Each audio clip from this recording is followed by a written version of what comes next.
पिछले भाग में आपने देखा कि 14 बरस की कम्मो ब्याह करके 19 बरस के विष्णु के घर आ गई है।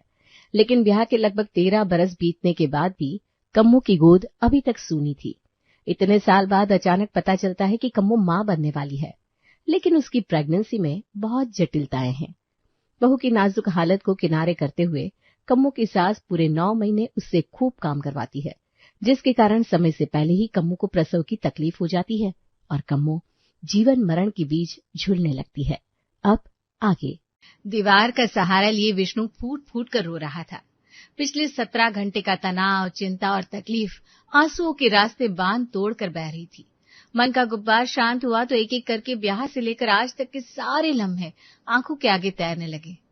वो 14 बरस की रुई के फाहे सी कोमल कम्मो गुलाबी रंग के राजस्थानी पारंपरिक जोड़े में सजी, झीनी सी चुनर से दिखता उसका सम्मोहक रूप जैसे पूर्णमासी की चांद की छिटकी चांदनी। कैसे भुला सकता था विष्णु उसके मेहंदी से सजे पैरों का पहली बार आंगन में प्रवेश, उसकी पायल के छन छन, उसकी चूड़ियों से भरे हाथ, चौथ और गणगौर पर उसका दुल्हन की तरह श्रृंगार और हर बार शहर जाते समय नई चुनर का मनोहार। जिसने आज तक उसकी लंबी उम्र के लिए इतने व्रत तप किए, आज उसी पत्नी को इस हाल में देखकर भी वो कुछ नहीं कर पा रहा था। ऐसे हार न मानती छोरी, बस ऊपर वाले का नाम लेके थोड़ी और कोशिश कर, थोड़ा धीरज धर छोरी। और अचानक दाइमा खुशी से चिल्ला उठी, बस बस सुन ली तेरी राम जी ने, शाबाश छोरी शाबाश। कमरे से नन्हे शिशु के रोने की आवाज सुनाई पड़ी तो विष्णु बावरा सा होकर कमरे की ओर दौड़ पड़ा। बधाई हो, तुझे घनी बधाई हो छोरा, लड़की हुई है, साक्षात लक्ष्मी का रूप। खाकी सा मेरे कम्मो, इतना कहकर लफ्ज अधूरे छोड़ दिए विष्णु ने। अरे ठीक है तेरी कम्मो, समझ ले दूसरा जीवन मिल गया बिनने को। कोई पिछले जन्म के कर्म काम आ गए छोरे, लेकिन अभी कमजोरी है बहुत, होश में ना है बिनने, बहुत तकलीफ झेली है उसने, आराम करने दे उसे अब। और तू तो छोरा अब लाडू बटवा लाडू। दाइसा की बातें जैसे मिश्री सी घोल गई थी कानों में। कुछ देर बाद कम्मो होश में आ गई थी और वो नन्ही सी जान भी अब सफेद रंग के बिछोने में लिपटी विष्णु की गोद में थी। कितनी कोमल काया, नन्हे नन्हे हाथ पैर, निरीह छोटा सा जीव अब विष्णु के जीवन का अंग बन गया था। मासा को संतोष था कि कम्मो सही सलामत थी, लेकिन इतने बरस के इंतजार के बाद और ऐसी जीवन मरण की हालत देखने के बाद भी छोरी का जन्म। अम्मा के लिए कोई बड़ी खुशखबरी न थी। पोते का मुंह देखने की आस को टूटते ही वो अपनी माला संभाले ठाकुर जी का नाम लेकर अपने कमरे की ओर चल पड़ी। खैर, अम्मा की ये प्रतिक्रिया विष्णु के लिए अनपेक्षित नहीं थी, इसलिए उसने अम्मा को जाने दिया और बात को तूल नहीं दिया। कमरे में अब बस कम्मो, विष्णु और उनकी बेटी थे। विष्णु ने प्रेम से कम्मो के हाथ पर हाथ रखा। तू ठीक तो है ना? थोड़ा वक्त लगेगा, लेकिन देखना अपने लाडो खातिर झट उठ कर खड़ी हो जाऊंगी। अब चिंता ना करो। के नाम सोचा जी आपने? खुश तो हो ना? अरे खुश क्यों ना होगा पगली, मैंने तो जैसे सारे जमाने की दौलत मिल गई, ऐसी बात न लायो कभी अपने दिल में। और नाम तो तू ही राखेगी छोरी का, सबसे पहला हक तेरा है। अब तू सोच ले कोई चोखा सा नाम। गहना, गहना राखूंगी अपनी छोरी का नाम। मेरे लिए मेरी लाडो गहना है, मेरे जीवन का श्रृंगार है, जिसने बांझ होने का दाग मिटाया मुझसे। मेरी अमानत, मेरी सबसे कीमती चीज है मेरी छोरी। आंखें भीग गई कम्मो की अपनी लाडो को निहारती। घड़ा चोखा नाम सोचा तूने तो, आज से मारी लाडो का नाम गहना। महीना बीतते बीतते कम्मो की हालत में सुधार हो गया था। 40 दिन पर बेटी का नामकरण संस्कार करना निश्चित हुआ। विष्णु ने पूरे गांव को निमंत्रण देने का विचार बनाया तो मासा बिगड़ने लगी। बावला ना हो छोरा, खुशी तो मुझे भी है छोरे के जन्म की, लेकिन यौन आए चोचले ना होन दूंगी। अब बिनड़ी की कोख खुल गई है, साल 2 साल में छोरा होवेगा तो 7 गांव जिमाऊंगी, लेकिन छोरे के जन्म पे दावत ना होवे करा। लेकिन मासा, मेरी छोरी सब कुछ है मेरे लिए। होगी, लेकिन ये उल्टी रीत ना होगी मेरा घर। ज्यादा करे तो इसके माँ के खबर करा दे, आ जावेंगे इसके घर आले, रौनक हो जाएगी, तेरी बिन्नणी भी खुश हो जाएगी। आगे कुछ भी बोलने से कम्मो ने गर्दन हिलाकर मना कर दिया। विष्णु के शब्द गले में घुट कर रह गए। ठीक ही तो कह रही है मासा, जगह साई होगी, सारा गांव हंसेगा कि चंदा छोरी के जन्म पे दावत देती घूम रही है अपने कमरे में। सुनो जी, आप तो बस मेरे माँ की खबर करा दो। घना बखत हो गया माँ बापू को देखे, वो भी आपके न्योते के इंतजार में बैठे होंगे। आप ही बताओ, छोरी के 12 बरस बाद बालक हो तो कौन सी माँ न मिलना चाहेगी अपनी बेटी दामाद को। बिना बुलाए छोरी के सासरे तो ना आ सके हैं। जब मासा ने खुद ही कह दिया तो अब देर ना करो। ठीक है, जैसी तेरी मर्जी। तू तैयारी कर ले। गहना के नामकरण पर वही मेरा मनपसंद गुलाबी घाघरा चुनरी पहनियो और गहना के लिए खूब चोखा सा घाघरा सिला लेना। 40वें दिन सवेरे ही दरवाजे पर दस्तक हुई।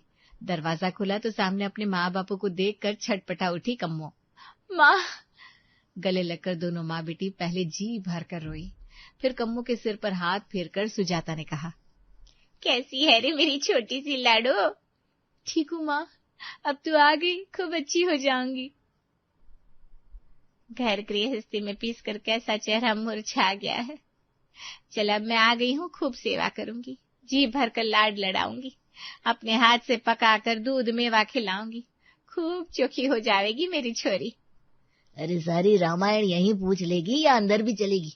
अरे मैं तो भूल ही गई, अंदर आओ बापू। नामकरण संस्कार के बाद बापू तो लौट गए, लेकिन सुजाता कुछ दिन को बेटी के पास ही ठहर गई। सुजाता के आने से कम्मो का काम काफी हल्का हो गया था। वो गहना को नहला धुला देती, घर के कामकाज में भी मदद कर देती थी। अम्मा भी जब से समदन आई थी, कम्मो के काम में मीन में कम ही निकालती थी। कुल मिलाकर घर में सुख शांति थी। दिन बड़े सुकून से बीत रहे थे।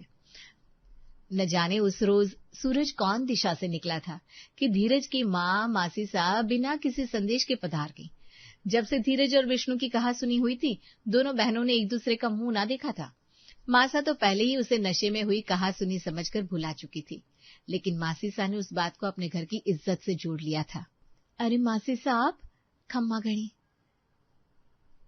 खम्मा गणी, जीजी कहाँ है? अपने कमरे में होंगी। कम्मो की बात सुनकर वो सीधा मासा के कमरे में पहुंच गई। कुछ देर बाद मासा ने कम्मो को आवाज लगाई, बिंदड़ी, चाय पानी लगा दे मासी के लिए, और खाने में कुछ चोखा सा बना लियो। जी मासा, अभी लाऊं हूँ, बन ही रही है चाय।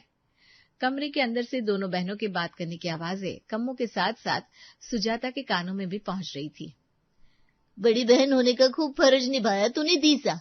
मेरे छोरे को तेरे विष्णु ने पीटा और आधी रात गए घर से बाहर कर दिया।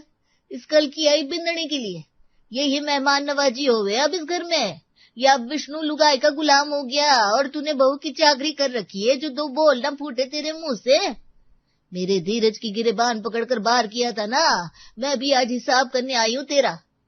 मासी आज पूरी तैयारी से आई थी। देख रामरती, तुझे पता है ना उस रात हुआ क्या था। मेरी पूरी बात सुन। मैंने कुछ न सुनना दीसा।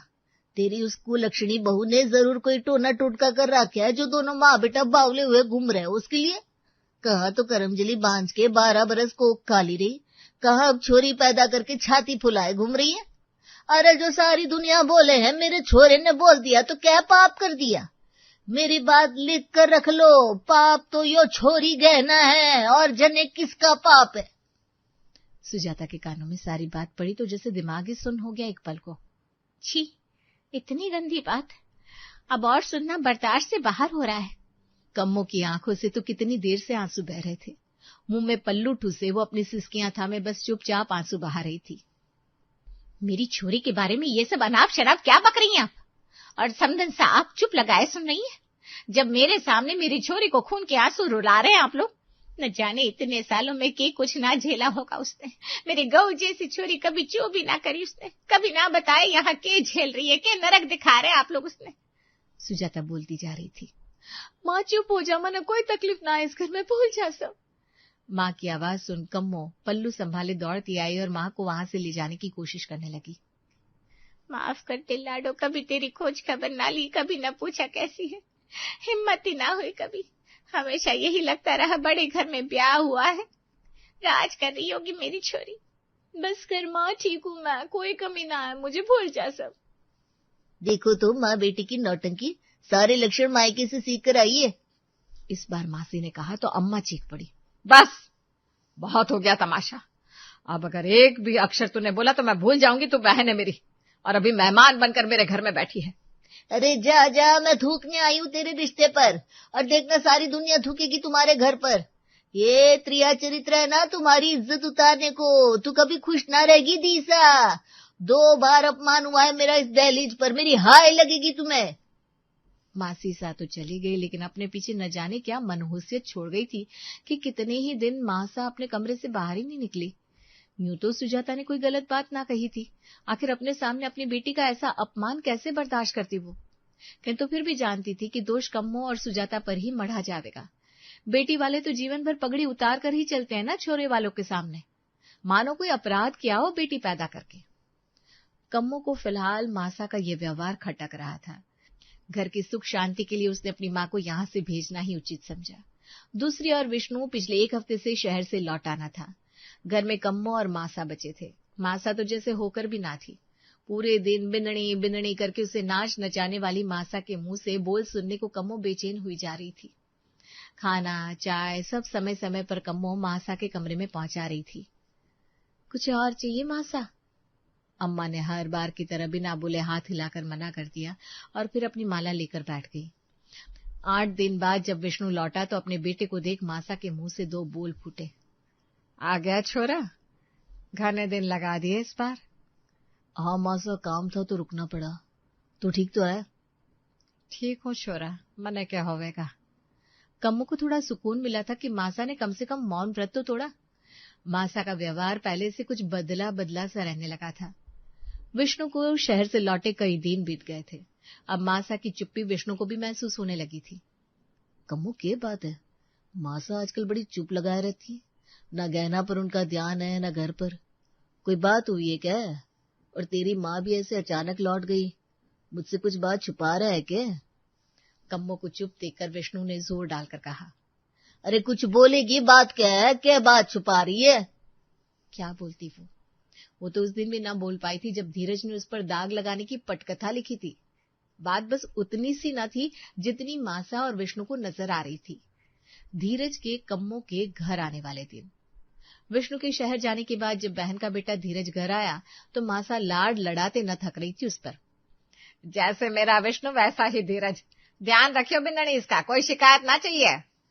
मासा इतनी निश्चिंत थी कि एक पल को ना सोचा घर में जवान बिन्ननी है, पराया मर्द यूं अधिकार से इतने दिन तक घर में रह रहा है। कोई ऊंच नीच अच्छा बुरा न सोचा था मासा ने, और उसी अधिकार का एक दिन गलत फायदा उठाया धीरज ने। जिस दिन विष्णु और धीरज का झगड़ा हुआ उसी दोपहर धीरज ने कम्मो का हाथ पकड़ने की कोशिश की थी। उससे दुस्साहस से थर्रा उठी थी कम्मो। अपना मर्द घर में ना हो तो सड़क चलते की हिम्मत बढ़ जाती है। अकेली औरत तो वैसे भी आदमी के लिए एक अवसर होती है। कम्मो ने जब उसे दूर धकेल दिया तो वो तिल मिलाकर वहां से निकल गया। मासा से कुछ कहती तो पूरी संभावना थी कि उसी पर दोषारोपण कर दिया जाता। इसीलिए कम्मो चाहती थी कि जब विष्णु शहर से आए तो उसे अपने मन की बात बताए। संयोग से उसी दिन विष्णु शहर से लौटा। कम्मो उस रात अपने कमरे में विष्णु का इंतजार कर रही थी, लेकिन विष्णु छत पर जाकर धीरज के साथ पीने बैठ गया था। इससे पहले कि कम्मो अपनी आप बीती विष्णु को बताती, धीरज ने उस पर ही लांछन लगाकर कम्मो को गलत ठहरा दी। विष्णु को यूं आग बबूला देख कम्मो बहुत सहम गई थी। जब विष्णु उसके चरित्र पर की गई एक टिप्पणी ना बर्दाश्त कर सका, कैसे बर्दाश्त कर पाएगा वो अपनी बिन्ननी के साथ हुई ये बदनीयती? कैसे सुन पाएगा उसके अपने भाई ने उसकी बीवी पर हाथ डाला? कहीं कोई अनहोनी ना हो जाए विष्णु के हाथ। वो तो बिन्ननी है ना, घर के रिश्तों को जोड़कर रखना उसका धर्म है। कैसे बिगड़ने देती वो मासा और उनकी बहन के बीच के रिश्ते को? शायद दोनों भाइयों के बीच जो हुआ उसे मासा नशे में हुई भूल समझकर माफ कर भी दे, किंतु यदि धीरज की करनी खुलकर सामने आ जाती तो रिश्तों की डोर का टूटना तय था। कितने ही दिन और महीने कम्मो ने यूं ही घूट घूट कर रातों को करवटें बदलते बिताए, लेकिन अपने मुंह से चूं तक नहीं की। जिस रिश्तों को बचाने के लिए उसने इतना बड़ा अपमान बर्दाश्त कर लिया, आज कैसे कहे अपने ही मुंह से कि मासा और मासीसा का रिश्ता टूट गया है और कारण वो अभागन खुद है। काफी देर से चुप बैठी शून्य की ओर ताकती कम्मो को झिंझोड़कर जब विष्णु ने फिर से सवाल किया तो कम्मो ने रुआंसे स्वर में मासा और मासीसा के बीच हुई बातचीत और उसकी मां सुजाता के हस्तक्षेप की पूरी कहानी सुना दी। पूरी बात सुनने के बाद विष्णु ने एक ठंडी सी सांस छोड़ते हुए कहा, मासी से ऐसी उम्मीद न थी मन में। मासा और मासी का ब्याह अगल बगल के गांव में हुआ था। शुरू से ही दोनों बहनों में प्रेम लगाव रहा। सबसे नजदीक होने के कारण दोनों बहनें सदा सुख दुख में एक दूसरे के साथ खड़ी रही। आज बेटे के प्रेम की पट्टी आंखों पर बांध मासी सब कुछ भूल गई, यहां तक कि मासा से बात करने का लिहाज भी। मासा को संभलने में वक्त लगेगा कम्मो, उनके मन को गहरी ठेस पहुंची है। तू जी छोटा मत कर, मेरा भी कुछ बोलना सही ना होगा, इसलिए इस बात को यहीं दबा देने में ही सबकी भलाई है। कम्मो ने भी विष्णु की हाँ में हाँ मिलाई और उसके कंधे पर सर रखकर अपने सीने पर रखे बोझ को हल्का करने की कोशिश करने लगी। गहना अपने नाम की तरह ही रूपवान थी। उसकी गोल वटों से चेहरे पर बड़ी बड़ी सुंदर आंखें किसी को भी मोह लेती। मासा भी अब अपना अहम भूल बच्ची को प्रेम से निहारने लगी थी। जब जब गहना मुस्कुराती तो मासा झट से उसकी नजर उतारा करती। जिस प्रेम भरी नजर के लिए कम्मो तरसती रही, कम से कम उसकी छोरी को तो वो प्यार मिल रहा है, ये सोच कम्मो को घनी तसल्ली होती। 5 साल बाद कम्मो को अब जीने का मकसद मिल गया था। उसके दिन और रात अब गहना के इर्द गिर्द ही घूमने लगे। कब और कैसे उसकी नन्ही सी चिरैया 5 बरस की हो गई, उसे खुद भी एहसास नहीं हुआ। विष्णु भी अब पहले से अधिक निश्चिंत होकर शहर जा पाता था। जानता था कम्मो के पास अब उसकी गहना है, उसे किसी और सहारे की जरूरत नहीं है। शहर से लौटते हुए अब वो कम्मो के साथ साथ गहना के लिए भी पायल, चूड़ी या घाघरा लेकर आता, जिसे पहनकर वो पूरे गांव में छम छम करती घुमा करती। विष्णु के शहर से लौटकर आने पर वो दौड़ते हुए बापूसा करते हुए उसकी गोद में चढ़ जाती। तो विष्णु को समझ में आता कि आखिर क्यों एक बच्चे के आने पर ही संसार पूरा होता है। दुनिया के 100 सुखों से ऊपर था ये सुख जब गहना उससे आकर लिपटती। बापूसा, मेरा तोहफा। छोरी, जरा सांस तो ले लेने दे अपने बापू को, पता ना कितना सिर चढ़ा रखा है छोरी ने। कम्मा, रे बिंदनी कहाँ है? मासा, आपने बुलाया? कितने बरस की हो गई तेरी गहना? 6 बरस की हो जाएगी अगले महीने। और तेरे ब्याह को कितने बरस हुए? जी मासा, वो 18 बरस। तेरे साथ ब्याही बिंदनिया सास बन गई, अब और कितना इंतजार करावेगी मन ने? अरे मैं बोलू इस जन्म में पोते का मुंह देखने को मिलेगा कि ना? 12 बरस में जाके तो तेरी कोख हरी हुई, उस पर भी छोरी जन दी। मेरी छोरी ने ना तासो मासा, जो मेरे नसीब में था मिल गया, और मेरा जोर तो था ना कि छोरा जन देती। पहली बार मासा को पलट कर जवाब दिया कम्मो ने। तेरे बस में तो कुछ ना है, और अब मेरे भी बस में कहा है। अपने छोरे को दूसरी बिंदनी तो ले आती जो उस दिन तो।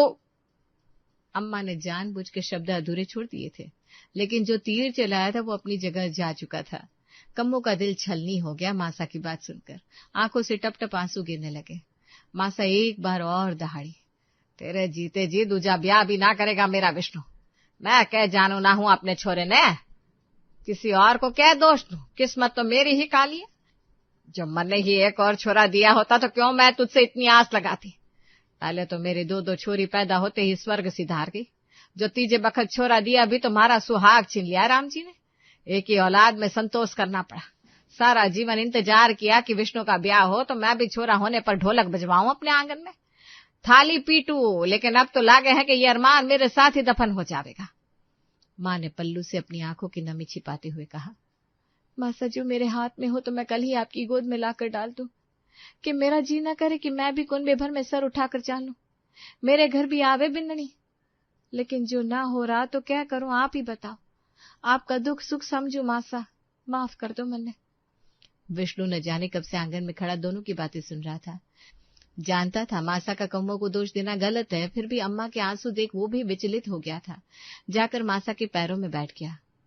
ये बात है मासा, आज ऐसी क्या बात हो गई कि आपकी आंखें भर आई?